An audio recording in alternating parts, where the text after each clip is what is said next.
Eu fico passada, porque é uma mente muito...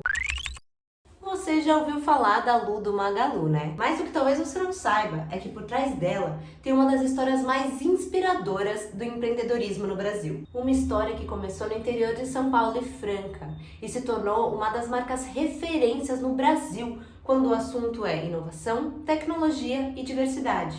Hoje eu vou te contar a história do Magazine Luiza, ou melhor, da Magalu. Tudo começou em 1957, em Franca, no interior de São Paulo. O casal Luiza Trajano Donato e Peregrino José Donato abriram uma loja chamada A Cristaleira, focada em presentes e artigos para casa. A ideia no começo era ser só uma loja que gerasse emprego para a família, tanto da Luiza quanto do Peregrino. Mas a loja cresceu muito na cidade, tanto que em determinado momento o casal decidiu fazer um concurso cultural para mudar o nome da marca, não chamar mais de A Cristaleira. E o que eles pensaram?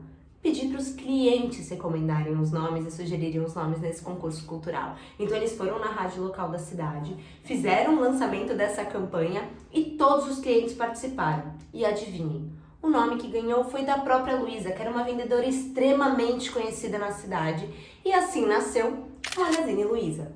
E nessa época, a gente está falando de 1957, 1965, não existia o termo consumer centric. Mas no marketing usa-se muito quando a gente quer falar ou fazer alguma campanha, algum produto, alguma experiência focada no consumidor, né? Consumer centric é centralizado no consumidor. E a gente consegue ver que desde o DNA raiz da Magazine Luiza, eles já olhavam para isso, para o que o consumidor queria e ouviam e valorizavam o consumidor do outro lado. Em 1976, Magazine Luiza compra as lojas Mercantil, o que permite que a marca Magazine Luiza e as suas lojas também comecem a existir em outras cidades do interior de São Paulo. 7 anos depois disso, começa também a expansão para o Triângulo Mineiro. Então a gente vê que 20 anos depois da Cristaleira, e que depois mudou de nome, a empresa já cresceu muito e expandiu do interior de São Paulo para outras cidades e para o Triângulo Mineiro, inclusive. Em 1991, quem assume a liderança é a Luiza Helena Trajano, que a gente conhece muito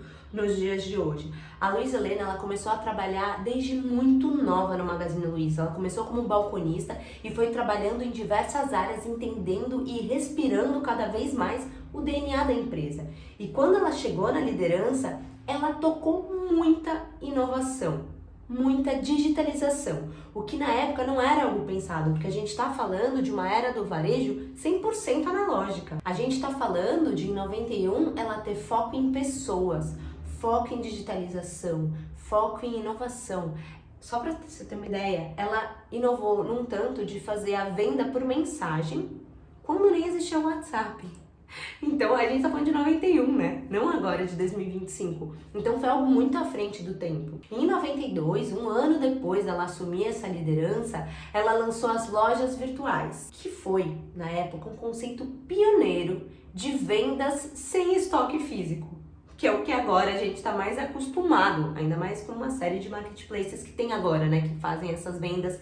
Você vai no site, escolhe o que você quer, compra e recebe na sua casa. Só que a gente tá falando de 92. Então, o que eram as lojas virtuais? Era um terminal eletrônico, onde o cliente entrava, via os produtos que tinha, solicitava o envio do produto para a casa dele, ele recebia esse produto e tudo sem internet. Era um terminal eletrônico que era conectado, né, com a loja, que tinha o acesso e que enviava para casa da pessoa. Ela teve essa ideia muito por conta da capilarização da Magazine Luiza.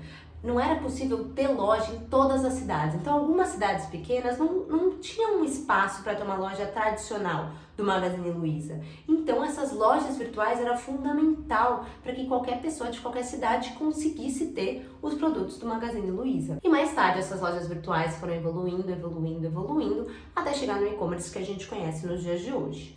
E quando a gente está falando de inovação, a Luiza Helena Trajano, ela entrega muito. Em 2003, ela lançou a Lu do Magalu, que era uma assistente virtual já para o site, mais nos moldes do que a gente conhece hoje. É claro que mudou bastante, né? A gente está falando de 22 anos.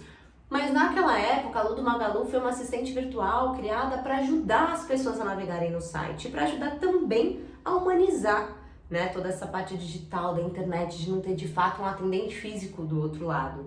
E foi nesse momento também que a Lu da Magalu começou cada vez mais a se tornar uma influenciadora digital, que na época não existia esse termo, né? Foi só muito depois que o mercado de marketing de influência digital foi se solidificando, foi criando de fato, né? Então, mais uma vez a gente vê, assim como as lojas virtuais, o lançamento, né, a criação da Lu do Magalu também foi algo extremamente pioneiro que a gente vê que tá no DNA de Magalu, da Magazine Luiza, desde o início. Incrível, eu fico passada, porque é uma mente muito frente ao tempo. Mas o que faz a Magazine Luiza, ou melhor, a Magalu se destacar não é só a tecnologia não, é a cultura também. Sob a liderança de Luiza, ela sempre bateu na tecla de ter pessoas no centro, e aqui não só o público de venda, né, os consumidores, mas também os colaboradores. Ela criou o programa de trainee, foi pioneira quando o assunto era inclusão e diversidade, e fala de temas sociais com consistência, quando ninguém ainda olhava para isso. A Magalu é uma empresa que entende, acredita e mostra que o crescimento financeiro, a prosperidade da empresa não precisa andar descolado com a responsabilidade social. Em 2011, Magalu abriu capital na bolsa. Em 2016, lançou o seu marketplace e virou um dos principais e-commerces do Brasil. Hoje, o app da Magalu está entre os mais baixados do Brasil, com logística própria, fintech, plataforma de conteúdo e até canal de TV. De loja de presentes no interior de São Paulo à plataforma digital. Uma transformação que levou mais de 60 anos, mas sempre com a mesma essência. O que a história da Magalu mostra pra gente que empreende, né? Que inovação sem propósito é vazia e que a melhor tecnologia é sim aquela que foca numa solução para as pessoas. E que crescer no Brasil com ética e consistência é difícil? É sim, mas não é impossível. Se você curtiu essa história, já deixa o seu like, se inscreve no canal e me conta aqui nos comentários qual marca te inspira. Até a próxima história!